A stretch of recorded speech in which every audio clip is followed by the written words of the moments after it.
Ok. Boa noite, pessoal, tudo bem? Sejam bem-vindos. Vamos falar sobre paradigmas no Enneagrama. Na verdade, eu vou trazer tudo que foi rolando durante a semana, sabe? Por exemplo, tem uma cliente que entrou no curso de Enneagrama e trouxe uma dúvida a respeito de trabalho online, a respeito de como fazer isso agora, como proceder, né? Motivar as pessoas, como se comunicar melhor. Mas na verdade nada muda. Bem-vinda, Ana! Como é que tá o som? Tá legal? Daqui a pouco eu começo a falar e eu não sei se eu tô falando sozinha. Só me confirma aí, Ana, se tá dando pra escutar, se tá tudo certinho. Deixei a água longe. Legal. Então eu vou fazer assim, dessa forma, né? O que for sendo trazido durante a semana, seja nos stories, seja de alguém que tem feito o curso de Enneagrama ou tá começando a conhecer o Enneagrama, a gente vai sempre conversar aqui. Eu acho que vai ser nas quintas-feiras e a princípio sempre no mesmo horário, 19h19. Então vamos lá, sobre os paradigmas do Enneagrama. Antes, vamos ver o que é legal. Valeu! O que são esses paradigmas, né? A gente sabe muito de crenças, né? A gente acha que às vezes tudo é crença, mas na verdade o paradigma não deixa de ser uma crença. Só que o paradigma ele é mais profundo. Ele vem muitas vezes de gerações, ele envolve cultura, envolve educação, envolve o ambiente. E o pior é quando esses paradigmas são limitantes. Então por isso que a gente precisa muitas vezes, se a gente quer ser livre, se a gente quer agir de acordo com a nossa essência, o nosso eu real, é bom a gente identificar quais são esses paradigmas e se eles nos ajudam, se nos colocam para frente ou se eles têm emperrado a nossa vida. Então essa é a grande diferença dos paradigmas e das crenças, tá? Então muito cuidado. Então para que a gente observa os paradigmas? Seja qualquer tipo de resultado, uma parceria de negócios, alguém para casar, alguém para se relacionar de todas as formas, na educação dos filhos, os nossos paradigmas estão interferindo a todo momento. Então, por exemplo, eu conheci uma moça que casou com um rapaz que trouxe paradigmas de 2 gerações passadas. Tá? Por exemplo, ele na verdade não voltava para casa, cada dia voltava mais tarde. E conversando com ela, eu entendi uma coisa. Ele morou muitos anos, quase a infância toda, com o seu bisavô. E o bisavô não voltava cedo para casa. Porque a oma dele, a avó dele, falou que isso acontecia. E naquela época isso era um paradigma quase que cultural, as mulheres não trabalhavam, tinham que aceitar tudo. E ela teve um problema terrível por causa disso, por causa desse modelo mental. Então os paradigmas, eles são modelos mentais. Então até a entender como que cada um funciona, né? Muitas vezes no início do relacionamento é melhor a gente já identificar logo de cara esses paradigmas para não ter esse tipo de problema. Então numa sociedade, mesma coisa. Você quer alguém para sócio? Tudo bem. Você quer alguém ambicioso, alguém que vá querer crescer, que pega firme no trabalho? Mas será que não vale a pena olhar outras coisas, outros valores, como por exemplo honestidade? Então, sabe, ver da onde ele vem, quais são os paradigmas, os modelos mentais dele, quais são os exemplos que ele traz. É uma família que enriqueceu ilicitamente? Sabe, pegar os teus paradigmas, a tua hierarquia de valores e começar a confrontar. Isso vai diminuir muito os problemas que a gente tem, se depara pela vida, quando vai perceber e rebobinar a fita, poxa, isso vem de um paradigma, vem de um modelo mental de família, vem de uma outra geração, ou vem da cultura de um outro país.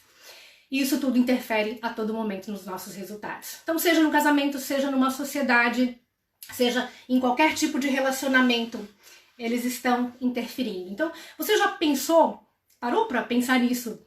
Aquilo que você pensa, de onde vem? Será que você é livre? Você toma decisões com base em quem? Em que critérios? Será que foi você que escolheu o tempo todo tudo que faz parte de você? Até que ponto os paradigmas trazidos até você através da educação, que muitas vezes é um adestramento, sim, é uma programação mental que muitas vezes não nos ajuda. Então, eu não sei se você quer compartilhar, Ana, quem mais entrar por aí, quais são os paradigmas que vocês se deparam a todo momento, quais são os conceitos, né? E até que ponto somos livres. Tá? Por exemplo, na educação, a educação acaba sendo uma profecia. Você já ouviu aquela frase, conforme-se, você não pode ter isso agora, porque você não se conforma com o que você tem. É o que você tem e pronto, você não pode ter além disso. Então, gente, como é uma profecia mesmo autorrealizadora, tudo que a gente fala para as crianças. Então eu convido você a pensar, quando você vai conversar com uma criança, seja seu filho, seja quem for, qual é a mensagem que está embutida nessa informação, nessa frase que você está passando. Legal. Qual é a informação? O que você está ensinando com isso? Nesse caso do conforme-se, para mim, a única coisa que você está ensinando é ser conformista, né? Você não pode ter nada além disso. Então esse é o grande paradigma. Então, Clarissa, como é que você vai dizer a verdade? Se eu estou em crise, se o meu marido está desempregado, se eu não estou trabalhando, se eu não tenho fonte de renda, o que eu vou dizer que seja verdade, que não seja mentira? Para os meus filhos, por exemplo. Diga a verdade, ressaltando que é muito bom ela ter ambição, é muito bom ela querer ir para frente, ela querer crescer, e que ela não pode agora. Mas se ela se esforçar, se ela estudar, se ela se educar, se ela for atrás, por exemplo, de formas que ela possa conseguir isso, ela vai conseguir. Por quê? Porque você está simplesmente ressaltando, você está ainda dizendo a verdade, que naquele momento não pode, mas você está ressaltando a insatisfação positiva, ao invés de dizer conforme-se. Você não pode ter e pronto. Percebe a diferença? Oi, Ivete, bem-vinda! Tudo bem? Estou aqui falando de paradigmas e a diferença das crenças, né, ressaltando que os paradigmas vêm de uma cultura, vêm muitas vezes de gerações passadas, e que a gente pode observar isso antes de qualquer tipo de relacionamento. E que sim, são profecias quando a gente conversa com uma criança sobre os paradigmas, como nesse modelo que eu acabei de dizer. Conforme-se com o que você tem, você só está ensinando a ser conformista. Então, ressaltar aquilo que você quer que ela se torne. Tudo bem, tudo ótimo, Ivete. Então, bom, você pode interagir aqui, se eu não ler agora, depois repete de novo, tá bom? Se você tiver algum exemplo de paradigma, de profecia autorrealizável, já aproveito para perguntar, né? Vocês lembram o que é que vocês mais escutavam de formas repetidamente, na infância, e que depois você foi ver que isso foi ou é um grande paradigma na sua vida? A segunda pergunta é, esse paradigma te coloca para frente? É positivo? Isso te dá força de crescer, de trabalhar e de seguir? Ou é um paradigma totalmente desconexo, te coloca para baixo, que te faz colocar os dois pés no freio? Então isso a gente tem que ver, qual é a intenção do paradigma e como a gente conversa com as crianças a respeito disso. Compreendendo sempre que tudo é um paradigma, porque as crianças não têm... primeiro que não tem nem a mente desenvolvida, são esponjas, elas não têm o consciente para ter um juízo de valor ali, dizer, opa, isso eu quero pra mim. Não, isso eu não quero pra mim. Então, é isso que a gente está fazendo hoje, nesse momento. E sim, tem relação direta com todos os nossos resultados. A gente já vai entrar nos 9 tipos do Enneagrama, mas era importante a gente primeiro ver, né, o que são os paradigmas, a diferença de crenças, e, na verdade, os valores estão muito mais acima, é muito mais difícil você mudar. A gente tem que trabalhar com os valores de outra forma. Mas crenças podem ser mudadas porque foram aprendidas um dia, então elas podem ser ressignificadas, transformadas. Assim como os paradigmas. Só que precisa dessa análise desse histórico, muitas vezes familiar, para a gente ver de que forma que a gente usa esse paradigma.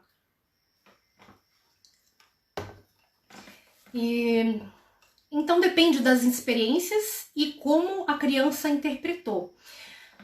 Falando sobre educação, lembrei agora de um paradigma com a minha filha mesmo, né? Toda noite, sempre, né, desde muito nova, no boa noite, sempre falando para rezar, para agradecer o dia e coisas assim. E tem uma frase que eu sempre falava, e que falei por alguns anos, em que em algum momento eu esqueci dessa frase. E aí, uma vez ela disse, tá, e aquela frase você não vai mais falar? Eu falei, que frase? Que era? Eu não lembrava mesmo, fazia muito tempo que eu não repetia a frase. E aí aquela frase, o que eu vou ser? E aí eu vi que eu falava sempre a mesma frase. Você é uma ótima criança e vai ser uma grande mulher. Então, às vezes a gente fala como educadores, sem saber que são Paradigmas são profecias autorrealizáveis, que as frases que a gente fala se transformam em paradigmas, que se transformam em profecias, e quando a gente não tem um retorno imediato, quando alguém não responde, a gente muitas vezes pode achar facilmente que não está sendo ouvido. E veja que nesse exemplo a gente percebe quão importante é aquilo que a gente fala, repetidamente. Porque sempre é uma programação mental, que pode ser positiva ou negativa. Então os paradigmas sempre têm pontos de vista diferentes. E no caso dos 9 tipos, entram outros paradigmas das experiências que cada tipo viveu. Então, se a personalidade se forma pelo script de vida, pelas experiências e principalmente pela interpretação do que cada um passou, são paradigmas completamente diferentes. No caso do tipo 1, do perfeccionista, o fato de encontrar erros. Então, a questão dos erros, acertos e erros, isso em si já é um grande paradigma para o tipo 1. Então, como usar os paradigmas, que são profecias autorrealizadoras, positivamente? No Enneagrama, a gente sempre está em contato com a diferenciação entre uma mentalidade inferior, baseada no ego e na personalidade, na máscara social que a gente tem mesmo, que é o nosso perfil psicológico, ou uma mentalidade totalmente superior, que é o nosso grande objetivo na vida. A mentalidade superior tem a ver com o nosso eu real, com o que somos em essência. E sim, o que somos em essência pode parecer difícil, mas se a gente imaginar que lá no início da vida houveram condicionamentos e que sim, já éramos nós mesmos, nós somos exatamente esse ser antes desses condicionamentos, dessas programações, dessas profecias, desses paradigmas criados na nossa mente. Então, o nosso papel é usar isso positivamente. Então, no caso do tipo 1, por exemplo, encontrar erros em uma mentalidade inferior é usado totalmente para culpabilização, para julgamento, quando vê um comportamento e quer descobrir, acha que já sabe muitas vezes qual é a intenção, qual foi a intenção por trás daquele comportamento. Isso é julgamento. Então, isso é muito comum para o tipo 1, quando baseado totalmente no ego, na personalidade. Claro que existem níveis de consciência, que é isso a gente pode deixar para outra live, mas naquele nível mais elevado de consciência, então essa questão do erro vai se basear totalmente na melhoria, por exemplo, na melhoria e no progresso. E agora paradigmas do tipo 2, na questão de conquistar as pessoas. É muito importante para o tipo 2 estar bem com as pessoas. E aí tem dificuldade de dizer não, tudo aquilo que a gente já comentou em outras lives ou até nos vídeos. E isso ainda está na máscara. Então, quanto melhor o tipo 2 parece, que é a questão do ser bonzinho, mais no ego ele está. Então, coisa linda é o tipo 2 chegar e dizer, eu não consigo fazer, porque bate de frente com orgulho que sustenta essa personalidade. Então, quando ele diz, eu não sei fazer, ou eu não consigo, se eu fizer isso pra você, eu vou fazer o teu trabalho, eu vou deixar o meu pra trás, infelizmente hoje eu não consigo. E isso é um sinal de uma pessoa que tá agindo muito mais em direção à essência, ao eu real dela, do que na máscara, do bonzinho, do queridinho o tempo todo. Érico, bem-vindo. Entrou mais gente aqui, não consegui ver o nome. Sejam bem-vindos. Então, estou falando sobre a mentalidade inferior e superior e como trabalhar a questão dos paradigmas. Na questão do tipo 2, quando ele consegue não ser tão bonzinho, não querer aparentar tão bonzinho a todo momento, sabe? Relaxar, não se preocupar mais com o que pensam dele, parecer malzinho, sim, isso é algo assim que até me impressiona se eu me deparo com o tipo 2 dessa forma, porque eles tem um apego à máscara do bonzinho. Então, paradigma do tipo 3, que é a questão de performar, de ser o número 1, de se destacar, de ser o melhor.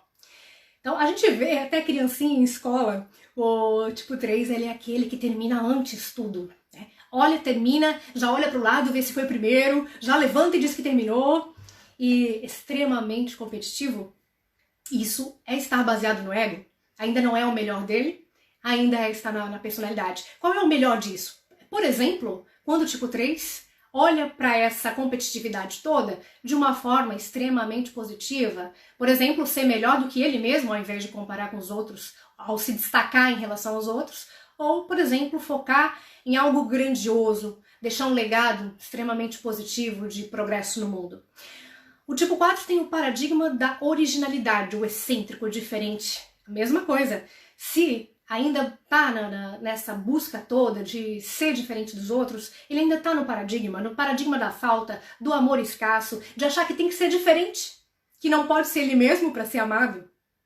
Então, quando ele se reconecta com a espiritualidade, com Deus, com o Criador, ele vai soltando desse apego a essa máscara de ser ou excêntrico ou diferentão e vai usando muito mais positivamente, com a mentalidade superior, os seus paradigmas, os seus traços. Na questão do tipo 5, o fato de ser o sabichão, é aquele que estuda tudo, sabe tudo, observa tudo. E esses dias até escutei um médico até falou, minha esposa fez 3 faculdades, fez 2 mestrados, falando com maior orgulho. E bonito isso. Só que, como eu conheço a esposa, eu sei que ela é tipo 5. Eu perguntei qual delas ela aplica. Ele falou, não, nenhuma. Agora ela está estudando uma outra coisa, foi para física quântica. Então, o paradigma do 5 é ser o sabichão, é ser o conhecedor. Então, é justamente quando ele se desapega disso, ou do fato de reter só para ele, né, liberar essa avareza, é que ele vai estar lidando com a mentalidade superior, quando ele aplica aquilo que ele sabe, quando ele se doa mais. No caso do tipo 6, na questão da prevenção, se adiantar aos fatos. Uma perguntinha, quem é que se adianta aos fatos quando os fatos são positivos? Quem é que busca se precaver de fatos que são positivos? Na verdade, quem vai na frente para se adiantar com o olho nos riscos, com foco nos perigos, é olhando sempre para algo negativo, para algo que pode dar errado. Então, se o tipo 6 permanece nisso, ele ainda está apegado à personalidade. Como é que ele vai usar os seus paradigmas a seu favor?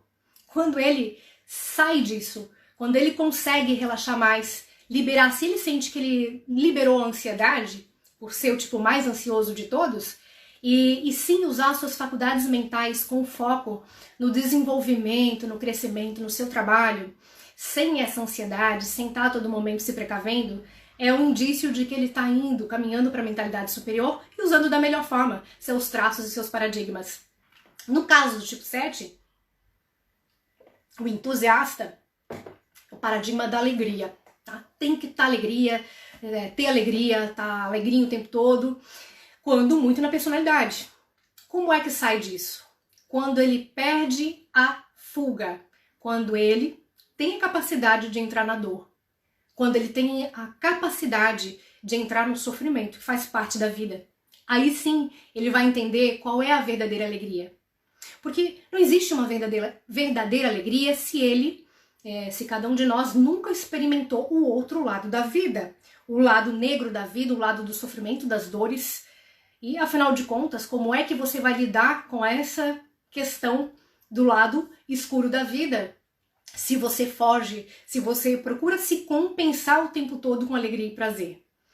Então, o tipo 7, ele usa os seus paradigmas positivamente quando ele é capaz de entrar naquilo que é mais difícil para ele. E isso é muito difícil. Aliás, sair das nossas máscaras, afrouxar daquela liberada. Nosso objetivo não é arrancar totalmente as máscaras, porque aí seria uma vida, né? Seria iluminação total. Mas é ir afrouxando, sabe? É ir caminhando nesse sentido da mentalidade superior.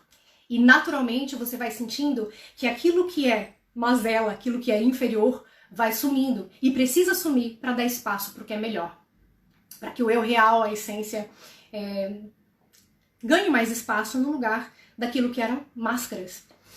No caso do tipo 8, tem a questão do combate, a questão da agressividade, combate, da autodefesa a todo momento. É uma autodefesa diferente do questionador, do tipo 6. É muito mais visceral. Mas ele justamente caminha para a mentalidade superior quando ele percebe também que a vida não precisa disso, né? Que há tempo para tudo na vida. Sim, existe um momento de luta, do combate, e Deus, né, o Criador, fez de uma forma mais do que perfeita todos os nossos recursos. E a luta e o combate é muito importante, porém, se isso está demais, se isso passou da dose, sim, ele precisa relaxar. Ele precisa caminhar, então, para deixar a vida de uma forma mais fluida. A vida também flui sem luta, sem o combate a todo momento. E no caso do paradigma do tipo 9, que é sempre apaziguar, colocar panos quentes, é muito bonitinho também, é uma máscara muito querida, o pacificador, mas quanto mais ele faz isso, mais ele está ainda muito preso às próprias máscaras. Quando é que a gente vê que ele cresce? Quando ele simplesmente não tem mais medo, né? Não evita os conflitos, muito pelo contrário. Muitas vezes a gente precisa entrar nos conflitos para poder resolver. E não ficar apaziguando assim no raso, assim pela beirada. Só fazer dessa forma muitas vezes não funciona. Quantas vezes a gente tem que entrar no conflito para justamente poder liberar esse conflito, de dentro mesmo, né? E aí sim, verdadeiramente apaziguar, pacificar, que é o grande talento mesmo do tipo 9 e ligado a essa mentalidade superior, nessa questão dos paradigmas. Gisela, bem-vinda!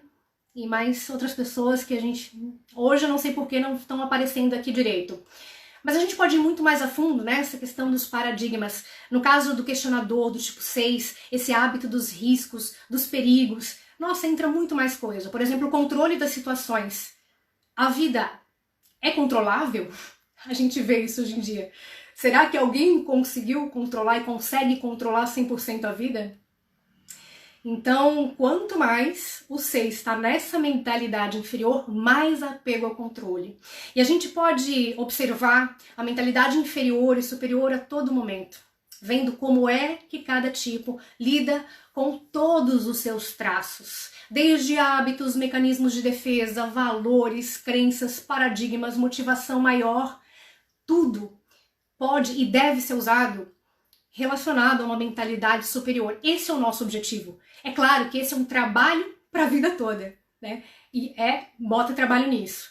Mas é importante a gente identificar, então, todos esses traços. E no caso hoje eu estou falando dos paradigmas, que sim, têm resultados diretos com qualquer tipo de resultado que você busque. Não sei qual é o resultado que você busca hoje. Se você olhar para os seus paradigmas, será que eles são positivos? Será que você lida de uma forma positiva com o que você aprendeu, com os seus modelos mentais a respeito de dinheiro, a respeito de emagrecimento? E é tudo aqui, gente. Por que tem gente que emagrece e não volta? Por que a maioria volta? Porque continua com o mesmo tipo de mente, com os mesmos paradigmas, olhando das mesmas formas para o mesmo.